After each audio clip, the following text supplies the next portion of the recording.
안녕하세요. 인천상공회의소입니다. 1월 마지막 주 인천경제뉴스입니다. 1월 25일 기호일보 기사입니다. 작년 인천항 컨 물동량 역대 최대 327만 TEU로 전년 대비 5.8% 증가. 중국 베트남 경제 회복 등 영향. 지난해 인천항이 컨테이너 물동량은 전년 대비 5.8% 증가한 327만 2021 TEU로 역대 연간 최대치를 기록했다. 이는 이전 최대 기록인 2018년 312만 TEU보다 약 15만 TEU 증가한 수치이다. 24일 인천항만공사에 따르면 지난해 컨테이너 물동량은 수입 162만 3,144U, 수출 157만 703 TEU로 전년 대비 각각 3.7%, 5.6% 증가했다. 환적과 연합물동량은 69,436 TEU와 8,930 TEU를 기록했다.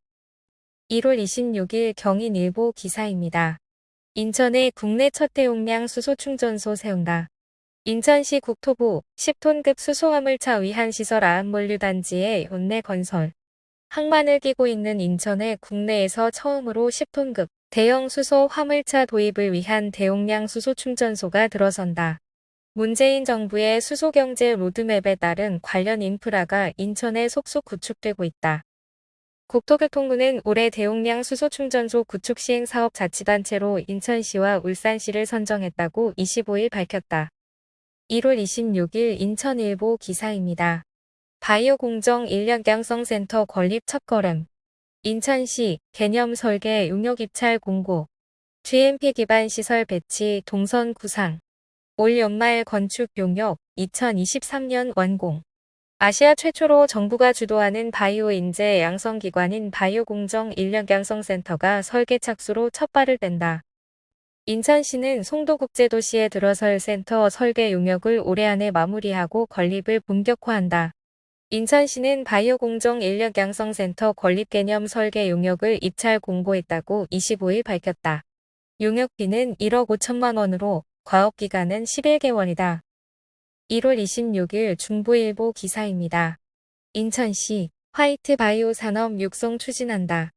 인천시는 플라스틱 쓰레기 문제를 해결하며 탄소 저감 등을 위한 산업적 대안으로 바이오 플라스틱을 육성하는 화이트 바이오 산업을 추진할 방침이다.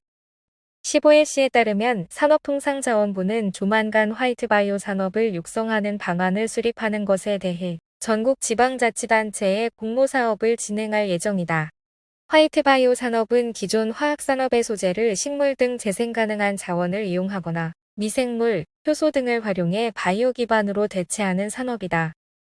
1월 28일 경인일보 기사입니다. 인천지식재산센터 창업창출지원 통합설명회 진행. 기초단체, 중소기업, 시민 등 대상. 준비부터 글로벌 육성 단계까지 안내. 올해에도 무료 변리 상담소 등 운영.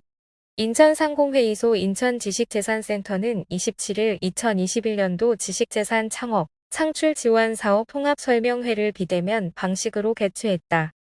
인천지식재산센터는 특허청, 인천시, 인천기초단체와 함께 인천 지역 중소기업과 시민, 학생, 예비창업자 등을 대상으로 이번 설명회를 열었다.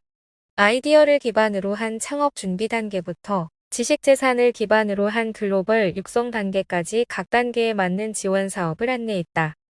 1월 28일 경기일보 기사입니다. 해상운임 크게 상승 수출업체 비상, 수출보다 수입 많은 인천항 비상. 인천항 수출화물의 해상운임이 크게 오르면서 수출업체들이 비상이다. 27일 인천 지역 해운업계에 따르면 컨테이너 운송 15개 항로의 운임을 종합한 상하이 컨테이너 운임지수는 지난해 1월 1,023달러에서 지난 15일 기준 2,885달러로 3배 가까이 상승했다. 지난해 코로나19로 물동량이 줄어들 것을 예상해 선사들이 투입 선박을 간편해 선봉량을 줄인 결과다.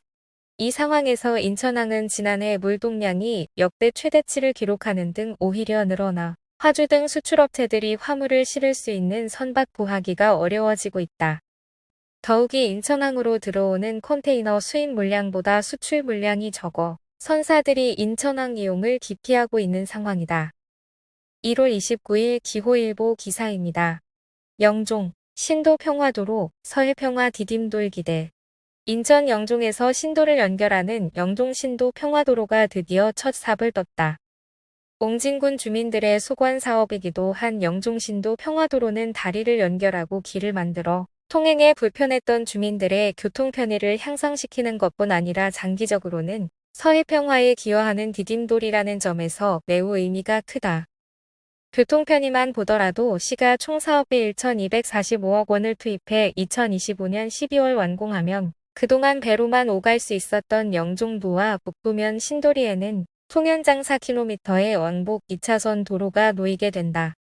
1월 29일 경인일보 기사입니다. 중간재 이 출입률 높은 인천 경제구조. 항공운송 뿌리산업 중추 인천, 대외여행 변동성 커. 서울, 경기, 강원 대비 타 지역 의존 증가. 철강 등 주요 교역품 부가가치 낮아. 대기업보다 중소제조업체 다수. 서울 경기와 협력체계 구축 필요. 인천국제공항과 인천항 등을 중심으로 중소제조업 비중이 큰 인천은 우리나라 항공운송뿐 아니라 뿌리산업 분야에서 중추적 역할을 하고 있다. 하지만 이 같은 중간재 공급 중심의 산업 구조가 오히려 대외적 요인에 따른 인천 지역 경제의 변화폭을 키울 수 있다는 분석이 나온다. 한국은행 경기 인천 강원본부가 지역 산업연관표 자료로 4개 지역 간 중간재와 최종재 등 교역 관계를 살펴보니 서울, 경기, 강원에 비해 인천이 모든 과정에서 다른 지역에 의존하는 규모가 큰 것으로 나타났다. 전체 기사는 각 언론사 홈페이지에서 보실 수 있습니다. 감사합니다.